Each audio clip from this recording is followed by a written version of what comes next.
Santiago, hijo de Zebedeo, más conocido como Santiago el Mayor, fue uno de los 12 apóstoles elegidos por Jesús para caminar a su lado. Nacido a orillas del mar de Galilea, en medio del arduo trabajo de los pescadores y la sencillez de una vida dedicada al sustento familiar, Santiago jamás imaginó que su historia alcanzaría proporciones tan extraordinarias. Era un hombre común, formado por las redes y las olas, pero que, al escuchar el llamado de Jesús, lo dejó todo atrás y se convirtió en parte de algo mucho más grande que él mismo.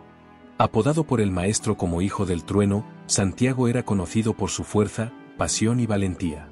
Estuvo presente en los momentos más íntimos del camino de Jesús, siendo testigo de milagros que desafiaban las leyes de la naturaleza y escuchando palabras que transformaron el rumbo de la humanidad. Pero su vida no estuvo exenta de desafíos. Al igual que el trueno que anuncia una tormenta, Santiago enfrentó persecuciones e incertidumbres, pasando de ser un pescador galileo a una de las figuras más influyentes del cristianismo primitivo. En esta historia, nos sumergiremos en la vida de Santiago desde sus primeros días en Galilea hasta los últimos momentos de su viaje, explorando cómo se convirtió en el primero de los apóstoles en entregar su vida por el Evangelio. Entre decisiones difíciles, lecciones profundas y una fe que lo guió hasta el final, la trayectoria de Santiago nos invita a reflexionar sobre el verdadero significado del coraje, el sacrificio y el servicio. Su historia es poderosa, inolvidable y llena de significado. Suscríbete al canal para más historias bíblicas emocionantes y activa la campanita de notificaciones para no perderte ningún vídeo. Santiago nació entre el aroma salado del mar de Galilea, en una aldea de pescadores donde las mañanas comenzaban temprano y los días terminaban bajo el brillo dorado del atardecer reflejado en las aguas. Era una vida sencilla, marcada por el sonido constante de las olas golpeando los botes y por las voces de las familias que vivían al ritmo de las redes lanzadas y recogidas. Su padre, Zebedeo, era conocido en la región como un hombre fuerte y trabajador, dueño de un barco robusto y de una sabiduría que enseñaba más con hechos que con palabras. Salomé, su madre, era una mujer de fe, cuyas oraciones parecían elevarse junto con el humo de las lámparas al caer la noche. Santiago creció junto a su hermano Juan, inseparables como las mareas que van y vienen. Siendo aún jóvenes, aprendieron a trabajar en el barco familiar, con sus pequeñas manos luchando contra las ásperas cuerdas de las redes mientras observaban a los hombres mayores con la admiración típica de la infancia. Allí, en las aguas agitadas y bajo el cielo inmenso, comenzó a conocer la fuerza y la fragilidad de la vida. Cada pez capturado era un regalo, cada red vacía, una lección de paciencia. Galilea era un lugar de misterios y susurros. Mientras la gente hablaba de política y de los romanos que gobernaban la tierra, también circulaban rumores de algo distinto, algo nuevo, historias sobre un predicador que recorría los pueblos y hacía cosas que nadie podía explicar. Santiago escuchaba esas historias con una mezcla de curiosidad e incredulidad, pero seguía con su vida de pescador, creyendo que su destino estaba trazado entre redes y mareas. Sin embargo, había algo en él, algo que ni él mismo podía explicar, una inquietud, como el viento que precede a una tormenta, algo que pronto lo cambiaría todo. El sol comenzaba a elevarse en el horizonte, dorando las aguas del mar de Galilea, mientras Santiago y Juan lanzaban sus redes una vez más. Era un día como cualquier otro, marcado por el vaivén de las olas y por el trabajo constante que sostenía a la familia. Zebedeo, con la experiencia de quien conocía cada curva de ese mar, observaba a sus hijos, dando instrucciones entre tirones de red. Pero algo distinto flotaba en el aire aquella mañana, un silencio inusual, como si el mundo contuviera la respiración. Fue entonces cuando él apareció, un hombre de pasos firmes pero con una mirada que parecía ver más allá de lo visible. Santiago percibió su presencia incluso antes de escuchar su voz, como si una fuerza invisible captara su atención. El hombre se acercó y, con una calma desarmante, simplemente dijo: «Síganme, y los haré pescadores de hombres». Esas palabras resonaron como truenos en el corazón de Santiago, aunque no comprendiera del todo su significado. Su hermano Juan parecía tan sorprendido como él, pero antes de que cualquiera pudiera preguntar o dudar, ambos sintieron algo inexplicable, una certeza, una urgencia.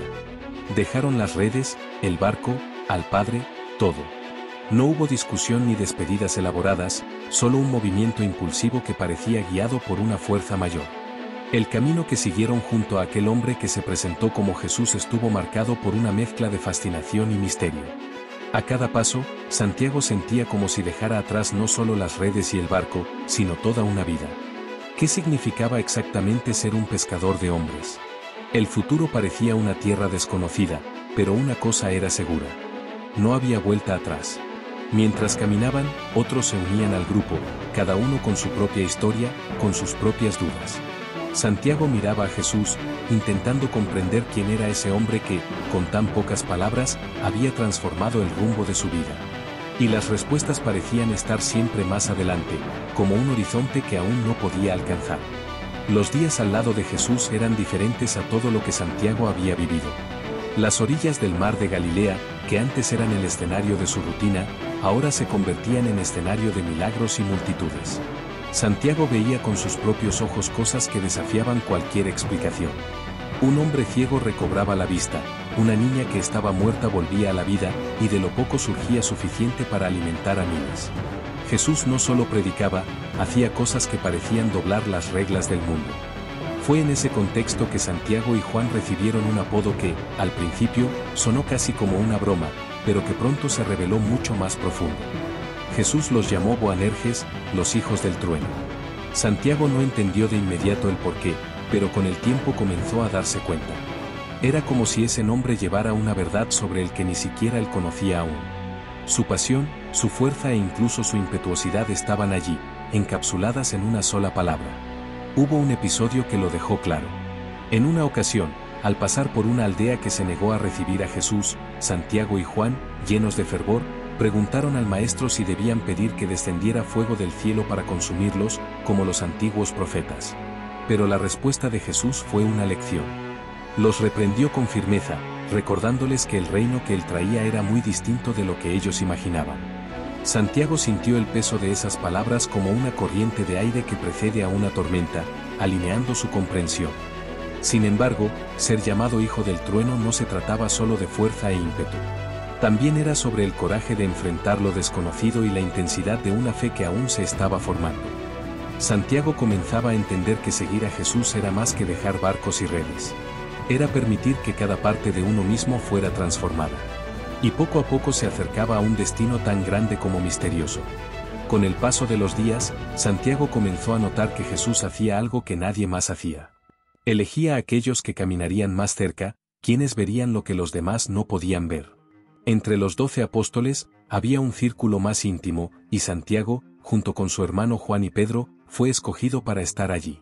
Era una invitación que venía sin explicaciones, pero cargada de una responsabilidad que él sentía en lo más profundo del pecho. Una tarde, Jesús los llamó aparte, lejos de la multitud. El sol aún estaba alto cuando comenzaron a subir una montaña.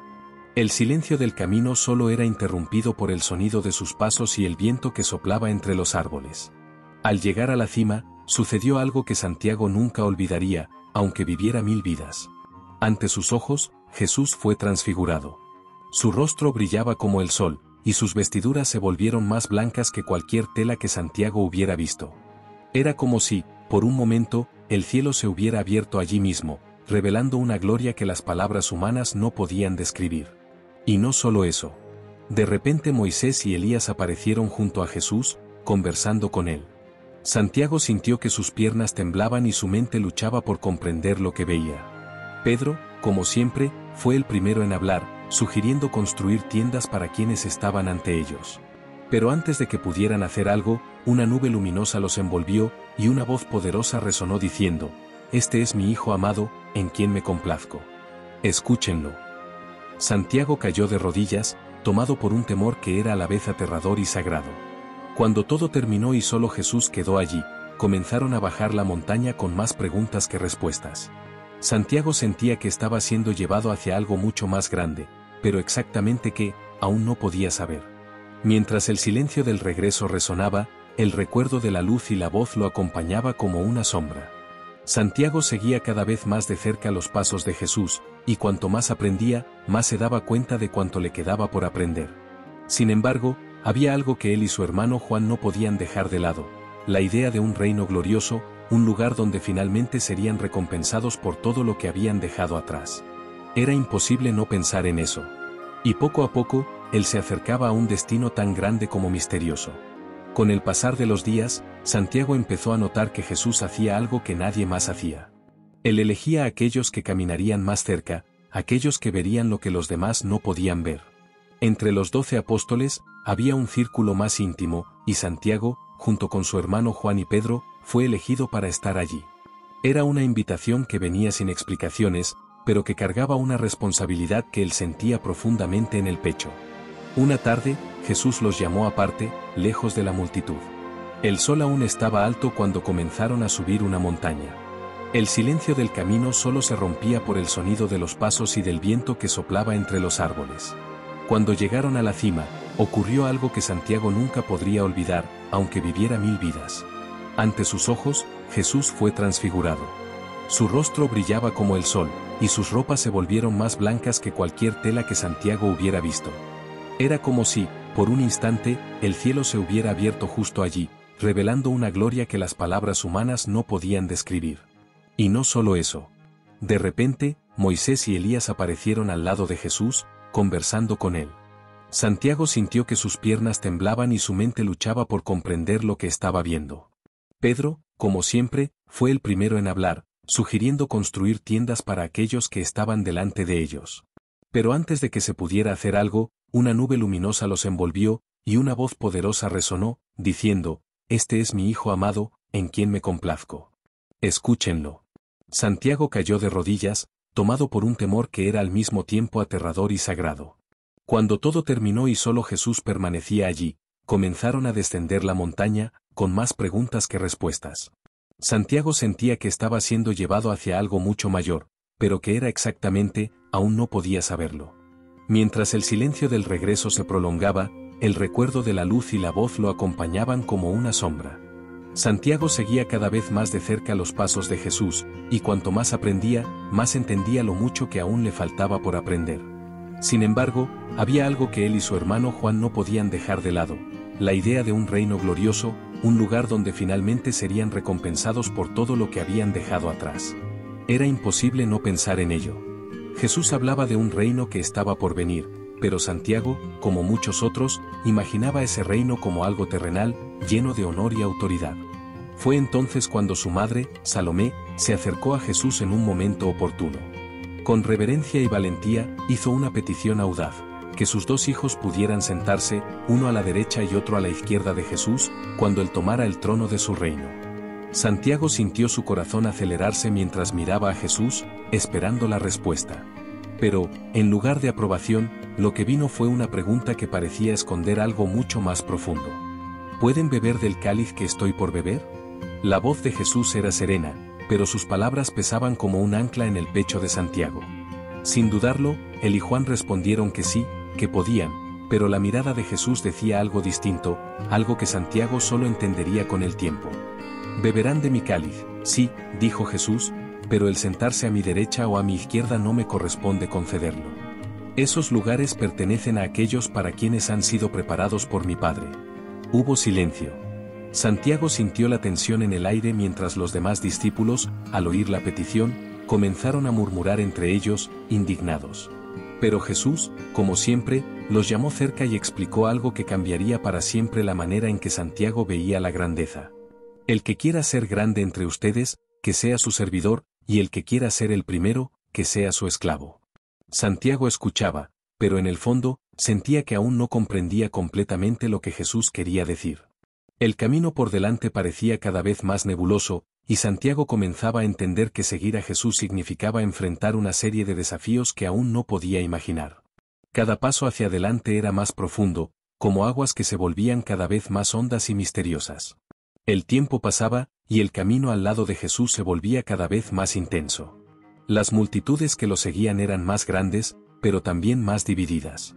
Había quienes creían que él era, de hecho, el Mesías, mientras que otros, especialmente los líderes religiosos, comenzaban a verlo como una amenaza. Santiago observaba todo con ojos atentos, sintiendo que algo grande estaba por suceder. Era como si las nubes en el cielo se estuvieran acumulando, listas para una tormenta. No sabía con certeza qué esperar, pero comprendía que los días de seguir a Jesús no serían fáciles. La oposición crecía. Una vez, mientras caminaban hacia Jerusalén, Jesús se detuvo en medio del camino y dijo algo que Santiago jamás olvidaría. «He aquí que subimos a Jerusalén, y el Hijo del Hombre será entregado a los principales sacerdotes y a los escribas. Lo condenarán a muerte y lo entregarán a los gentiles. Y se burlarán de él, le escupirán, lo azotarán y lo matarán. Pero después de 3 días, resucitará. Las palabras cayeron como piedras sobre Santiago. Las oyó, pero no logró comprenderlas del todo. ¿Cómo alguien que hacía milagros, que tenía poder incluso sobre el viento y el mar, podía ser derrotado? ¿Y qué quería decir con resucitar? La idea parecía tan lejana, tan incomprensible, que Santiago prefirió guardarla en lo profundo de su mente, sin hacer preguntas. La tensión aumentaba a medida que se acercaban a Jerusalén. El ambiente entre los discípulos era pesado. Algunos, como Pedro, parecían decididos a proteger a Jesús a toda costa. Otros, como Judas, se mostraban distantes, inquietos. Santiago sentía el peso de algo inevitable, aunque no supiera exactamente qué era. Mientras avanzaban por los caminos polvorientos, cada paso se volvía más difícil. Las palabras de Jesús sobre servir y sacrificar resonaban en su mente. Sabía que estaba en el camino correcto, pero ese camino ahora estaba lleno de sombras y preguntas sin respuesta. A lo lejos, las colinas de Jerusalén aparecían, y con ellas, la sensación de que un momento crucial se aproximaba. El aire de la noche estaba denso, cargado de una tensión que Santiago no podía explicar. Estaban en el jardín de Getsemaní, un lugar que hasta entonces siempre había sido tranquilo. Los olivos a su alrededor parecían antiguos testigos de muchos secretos, pero esa noche, incluso ellos parecían inquietos. Jesús había llevado a Santiago, Juan y Pedro con él, separándolos de los demás discípulos. La voz del maestro, normalmente serena, ahora temblaba con un tono de urgencia. Mi alma está profundamente triste hasta la muerte. Quédense aquí y velen conmigo. Santiago sintió un nudo en el estómago. Nunca había visto a Jesús de esa manera. Era como si algo invisible y terrible lo oprimiera, más pesado que cualquier red que Santiago hubiera cargado. Mientras Jesús se alejaba un poco para orar, Santiago intentó mantenerse alerta, pero el cansancio lo venció. Sus ojos se cerraban con insistencia, como si su cuerpo no pudiera soportar el peso de ese momento. Cuando Jesús regresó, encontró a los 3 dormidos. Había dolor en su voz, pero no enojo. ¿No pudieron velar conmigo ni una hora? Santiago sintió una oleada de vergüenza, pero las palabras de Jesús pronto se convirtieron en un susurro distante cuando él volvió a orar. Una vez más, el sueño lo venció. Y una vez más, Jesús regresó y los encontró dormidos. Pero fue en la tercera vez que todo cambió. El silencio del jardín se rompió con el sonido de pasos y voces. Una multitud se acercaba, armada con espadas y palos, liderada por Judas. Santiago vio el brillo de las antorchas cortando la oscuridad y sintió que su corazón se aceleraba. Todo sucedió demasiado rápido. Jesús fue traicionado con un beso, y antes de que Santiago pudiera reaccionar, los soldados lo rodearon. Pedro, en un impulso, sacó su espada y cortó la oreja de uno de los hombres. Pero Jesús lo detuvo, sanando la herida como si quisiera mostrar que ni siquiera en ese momento de traición renunciaría a su misión. Santiago quedó paralizado, dividido entre luchar o huir. Su mundo se había puesto de cabeza.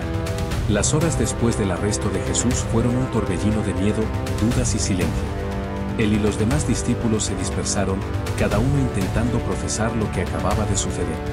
No era solo el maestro el que había sido llevado esa noche. Parecía que toda la esperanza, todo el futuro que habían imaginado a su lado, también les había sido arrebatado. Santiago apenas podía creer que el hombre que había visto sanar, predicar y hasta controlar la naturaleza, ahora estuviera en manos de hombres crueles. La noticia de la crucifixión llegó rápidamente, y Santiago sintió como si el suelo desapareciera bajo sus pies. No tuvo el valor de ir al Gólgota, pero el eco de los relatos de quienes estuvieron allí ardía en su mente. El cielo oscurecido, el sonido del martillo, el grito de dolor y abandono. Era imposible ignorarlo. Recordaba las palabras de Jesús sobre beber del cáliz. Ahora empezaba a entender que ese cáliz no era de gloria, sino de sacrificio. Pero algo cambió. 3 días después, la noticia de que la tumba estaba vacía se extendió como fuego. Santiago no sabía si podía creerlo. ¿Era verdad? ¿Sería posible? Entonces lo vio con sus propios ojos. Jesús estaba vivo. El maestro apareció ante ellos, hablando con la misma autoridad de antes, pero ahora con una serenidad que Santiago no lograba explicar. El miedo comenzó a dar paso al valor, y la duda, a la certeza. El reino de Jesús no era de este mundo, y eso finalmente empezaba a tener sentido. Tras la ascensión, Santiago asumió su papel con una nueva determinación. Ya no había tiempo para dudar. La misión de llevar el mensaje del Maestro estaba clara, y Santiago estaba dispuesto a enfrentar cualquier cosa.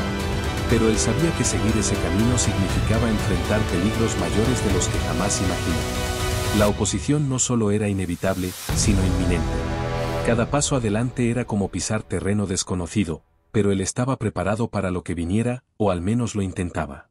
Santiago ahora era un hombre transformado, no solo por lo que había visto y oído, sino por lo que había vivido junto a Jesús. El miedo que antes lo paralizaba dio lugar a un valor que él mismo apenas reconocía. Junto a los otros apóstoles, asumió la misión de difundir las buenas nuevas.